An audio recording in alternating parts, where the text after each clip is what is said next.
Doktor po ako. Yung anak niyo po nandito sa may hospital. Ano po? Papunta na po ako dyan. Sige po. Anak, gising. Huwag mo namang iwan si nanay. Di ba bibilan pa kita ng maraming toys? Ma'am, ito na po yung anak niyo. Hi, Nay! Ay, sino to?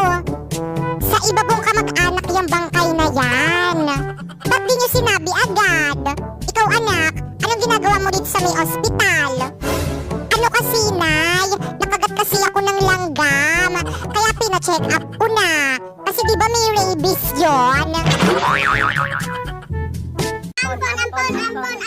Ampon!